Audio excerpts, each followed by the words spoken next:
show.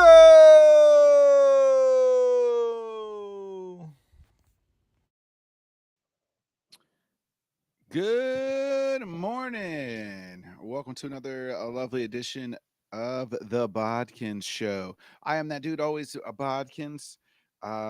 Let's get right into it. Well, let's actually do some house clean stuff. So make sure you check out the Buffoons and Bodkins show on Monday. It was a good show. We talked a little Pittsburgh Steelers. We talked hockey. We talked baseball. Uh, Talked a little bit of the second half. We had a big weekend on the Bodkin Show this weekend. If you missed any of our episodes, Friday night we had Jonathan, ex-professional baseball player Jonathan Grisham of Alpha Performance. He talked an incredible story. I don't check out, at least if you're going to watch that, check out the first 20 minutes where we just talk about all his whole life and the incredible things that that man has done and accomplished. So that is Friday's episode. Then we did another show on Sunday with professional MMA fighter Colton Carmack as he gears up to make his professional debut. We talk all things fighting with him, his life story, his career, guys he's training. So check out that one as well. Uh, both were great interviews. Love those guys. Hopefully, both those guys will be coming back on. Uh, so that was this past weekend. Coming up this weekend, and we'll do our. It's not a pay per view, folks, but it's damn near good enough to be a pay per view. We'll have Kenny and Craig on for our UFC pre show and our UFC post show. That'll be for the London card. It's not quite a pay per view, but I'll be damned if it's not good enough to be a pay per view. It's got every name in the book on it. So that'll be happening this Saturday and Sunday morning. But let's get into it. The our flagship show here, the Bodkins Weekly Wrap Up show that we'll always continue to do no matter what. So we always start in the NFL. Not a whole lot this past week in the NFL. We're still waiting a lot on the Deshaun Watson case, and we're still waiting to see what's going on there. Nobody knows. Like, that's the thing. This is like the kept secret. Like, and it's rumor after rumor after rumor of what it's going to happen with Deshaun. The only other news is a couple guys turned down some franchise tag or have to play on the franchise tag. Mike Gesicki, Dalton Schultz. The biggest name right now is Orlando Brown, the Chiefs tackle. He turned down a 6-year, 39 year deal, 30 million signing bonus. He wants to be paid one of the highest left tackles in the league. Both sides hope to continue to get that deal done, but unsure if it's going to happen right now. So yeah, that's a. I mean, the Chiefs got to make that deal. You got to protect Patrick Mahomes. Brown wants to be one of the highest paid tackles. I think he's going to wait till the off season, wait for a guy to set the market, and then he's going to reset the market. He'll make more money in the off season probably if he has another good year. Other than that, man, there's not a whole lot. Jimmy G is throwing, but he's not throwing deep balls. It's just repetition. I think eventually we'll see the 49ers cut him. I don't think there's going to be a team that wants to trade for him because the 49ers are going to have to cut him because they're not going to want to spend that money on him. And then as well, and you want your own doctors to look at him because he's been hurt. He hasn't played, he hasn't even been throwing footballs. He's had to have surgery in March. So we'll see. I mean, the Seattle Seahawks make sense. The Browns would make sense if Deshaun Watson suspended for a year. Who else would make sense? I mean, there's a couple teams that make sense. Carolina just got a quarterback. You know, shit, the Jets kind of make sense. The Giants, I think the Giants make good sense. I mean, I'll take Jimmy G and his, if he's healthy over Danny Dimes, he's, a little bit better, smarter, maybe not quite as athletic, but just an overall better quarterback than Danny Dimes. Uh, you know, I, the Commanders, maybe. I mean, I know they just traded Carson Wentz. So they probably wouldn't do that deal. Um, So there's a couple teams out there that could still use a Jimmy G and bring him in. I think Seattle makes obviously the most perfect sense. We've talked about that before. The Texans have settled all the Deshaun Watson claims. Remember, team girls, women were suing the Texans as well because let's be real. They enabled his behavior and enabled some of the things that he was doing. So they've settled some of their claims. Uh, that pretty much wraps up all NFL news. We'll be getting ready to gear up here as the NFL season concludes. We'll probably be doing hopefully maybe a couple shows with people on the Bodkins shows on Sundays. Uh, talking, highlighting a few teams and divisions. Maybe we'll get a little closer. We'll break down on our weekly show here. Give you guys my picks for the divisions. So that's wrapping up the NFL. So moving on to the NBA. The NBA, not a whole lot either. Still waiting on a couple big moves that we talked about last week. Donovan Mitchell was reportedly that Knicks wanted six, or the Jazz want six first for Donovan Mitchell. And like it was like a bag of a couple of players, like 4 or 5 players. That's ridiculous. No way would I do that. I mean, Donovan Mitchell is good, but there's no way I would do six first. Not six first. Not for Donovan Mitchell. I mean, that's a that. I mean, if he's getting six, KD's getting 20. I mean, that's just how the reality is. Uh, the deal that we did talk about last week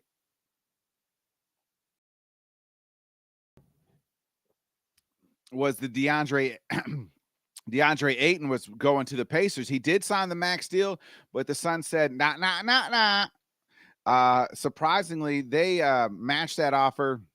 Now they're out of the KD sweepstakes because I thought maybe they could do a sign and trade type deal, but it. Uh, Ayton is staying with the Suns. I've been on board saying I wouldn't pay the max for DeAndre Ayton. I probably would have tried to do a sign and trade earlier or something with the Pacers or the Nets or something. But clearly that deal, I don't know what if their GM was just falling asleep at the wheel. Maybe we'll learn more about those deals later on down the road about how close things were or this and that. But DeAndre Ayton staying in Phoenix. They're going to continue to build with him. Booker and Paul try to run that back. DeAndre Ayton, a max player. Again, not a guy that I would like to pay the max to. I think he's a good player, but I don't think he's a max player. But you are what they pay. You are worth what they pay you are. You know what I mean? So uh, he's got life changing money now. I mean, a max deal for DeAndre Ayton, a guy who can't shoot threes, can't really guard the perimeter. He's only averaged, 16 points a game most of his career. Was suspended for a year or like half a year, something like that, there for a while in the 2020 season. So there's just been different things with DeAndre Ayton. Uh, I would have not have paid him the max. I'd have let him go to.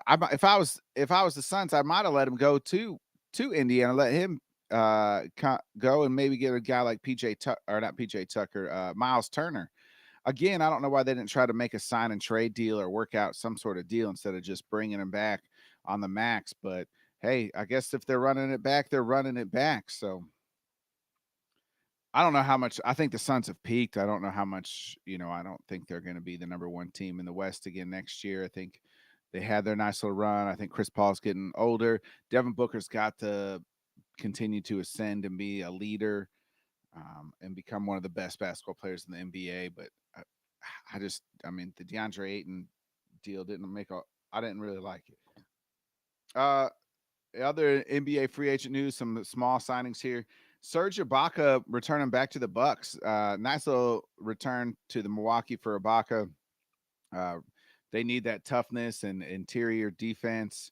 Ibaka's really developed his game. I mean, a guy who can step back and shoot threes, and can play well, still can defend, still can block shots.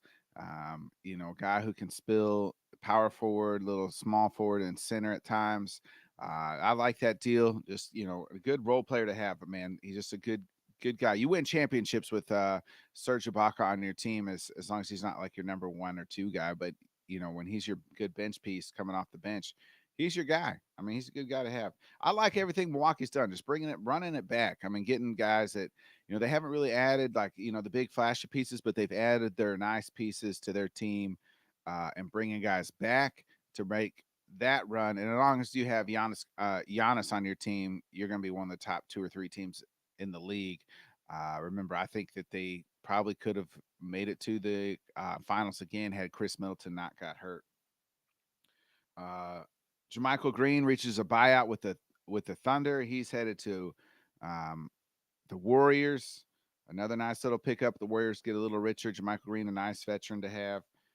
This was being reported here, folks. That I find this odd.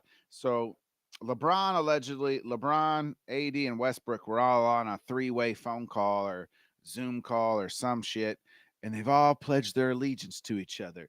Hey, I got you. You got me. I got you. You got me.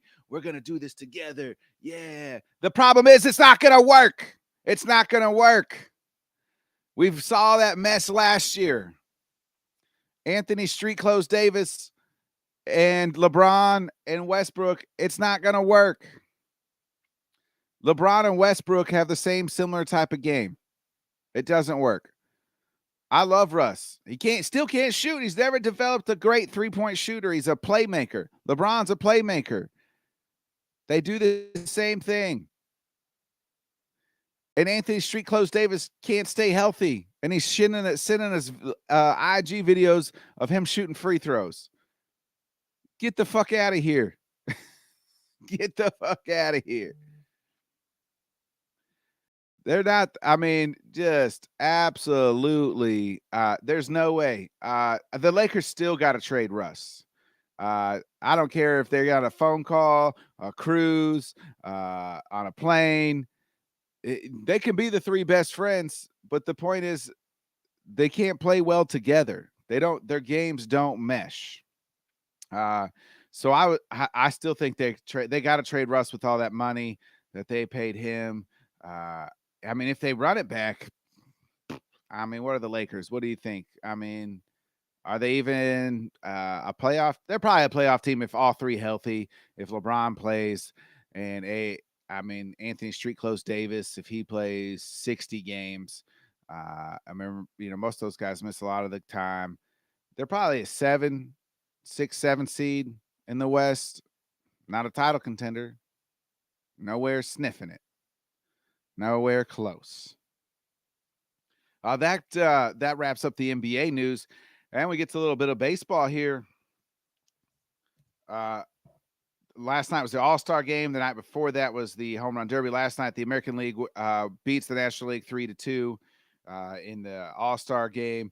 Again, check out our second half preview with Jonathan Grishman on Friday night show here on the Bodkins Show. We talked all things, catching up on the first half of baseball and the second half of baseball, the second half of his interview. Some pretty good stuff there. But I think the 2 bigger news coming out of this is going into the weekend and coming out of this All-Star break. Going into the All-Star break was Juan Soto turned down a 15-year, $450 million to stay with the Nationals. I'm going to repeat that again, folks. I didn't stutter. I didn't reread this. 15 years, 450 million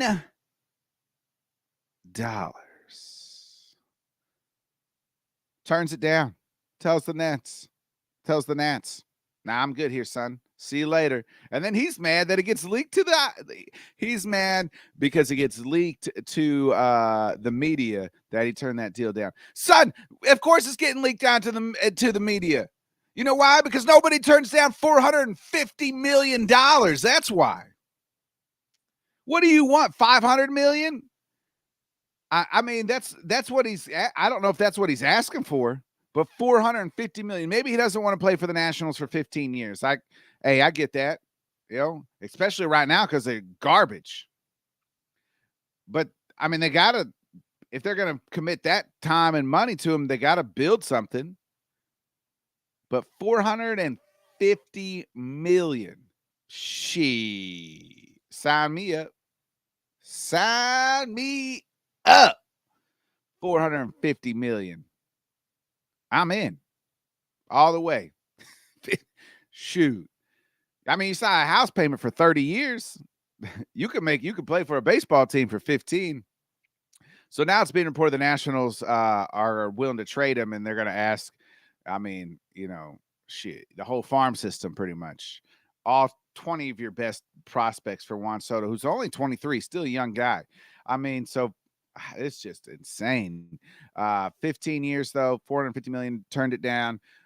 He'll probably be hitting the open market. I don't think a team's going to trade for him, because you're going to have to give up so much. So you just wait till he hits the free agency.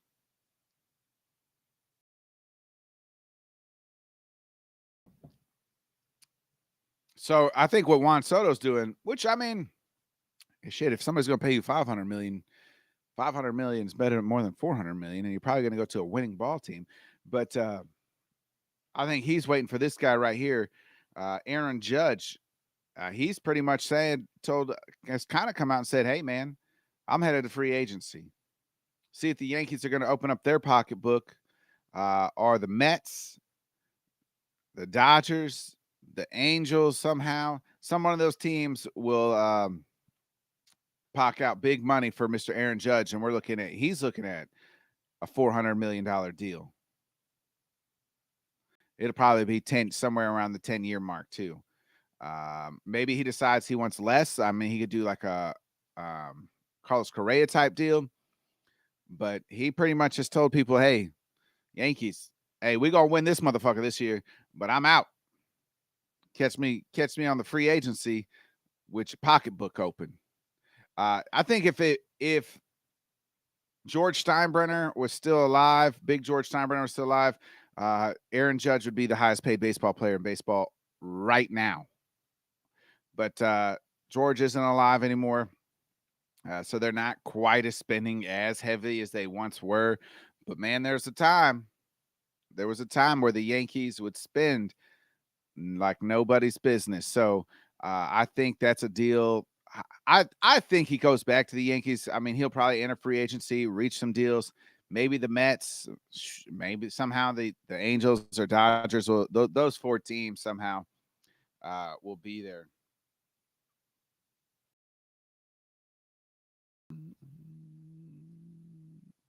Juan Soto did win the home run derby too, so I mean that was a nice little thing. I didn't add that in there. In other football and other just kind of other sports here before we wrap up on the UFC as we always do. Uh, the Pac-12 and the Big 12, they were looking at trying to merge because remember, the Big 12 lost Texas and Oklahoma to the SEC.